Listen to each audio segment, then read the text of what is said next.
Yo guys, welcome back to my channel. Today I'm going to do an in-depth dive into Gummies gang and I'll give you my price prediction towards the end of the video. Just before we start though, make sure you subscribe button is into a big giveaway of 500 subscribers, so make sure that button now to secure your place.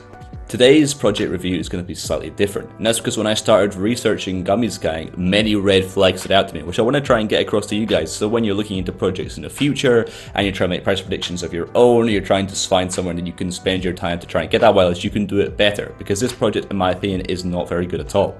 So starting off the first red flag, if you start to go scroll through their Twitter, you can see, well, first of all, there's a whitelist giveaway, then there's another whitelist giveaway, and if you keep scrolling, there's another one. And the problem with this is the fact that if you give out whitelists to communities who aren't actually part of the Gummies gang community, then that often means these people don't know anything about the project. They don't really believe in the future of the project, but they've just simply luckily won a raffle and got whitelist. So it means you're not really creating strong holders of the project, often creating these flippers and paper handlers who are just there to make a little profit they get out, which are people who you don't want to have in your community if you're going to have a successful project.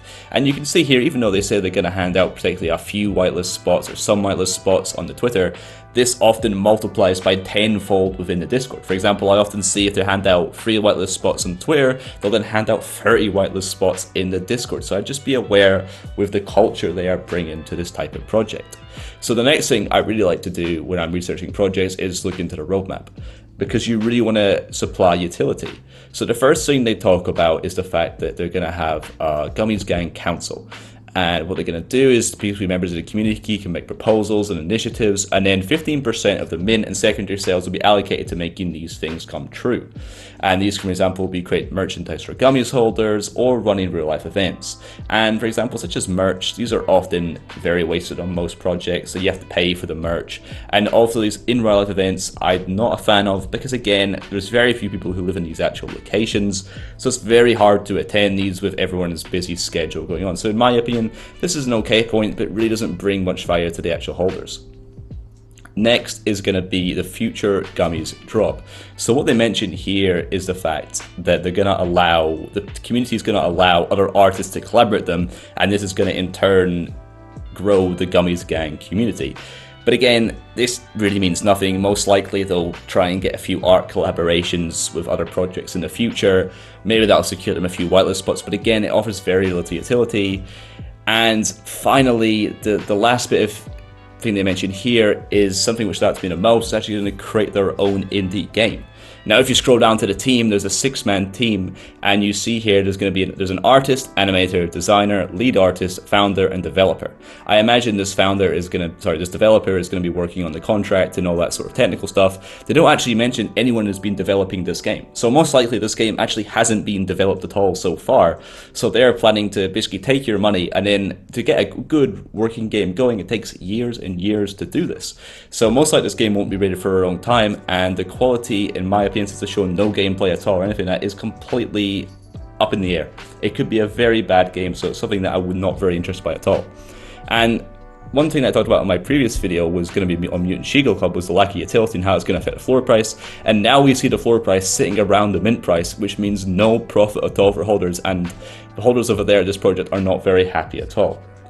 The third red flag that really stood out to me is the fact that if you scroll down to the bottom of their page, you can see here the when mint and how much. Well, they've got to be continued on both of them.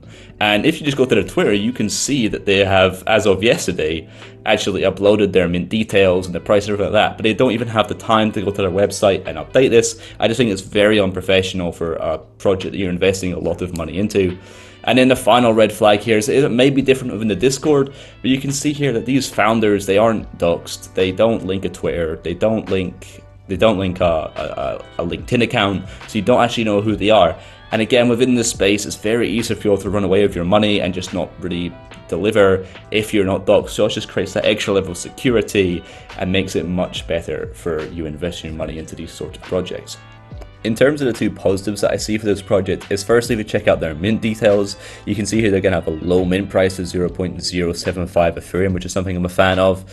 And secondly, they're going to have a semi-low supply of 6,969 NFTs. So low supply low price collections are often doing a bit better in this current market. And the second thing I'm a fan of for this project is actually the art behind it. We can see a quick video here where they kind of just fire through some of the traits, and it is this kind of sort of cartoon cue art which we can often see do quite well within the NFT space.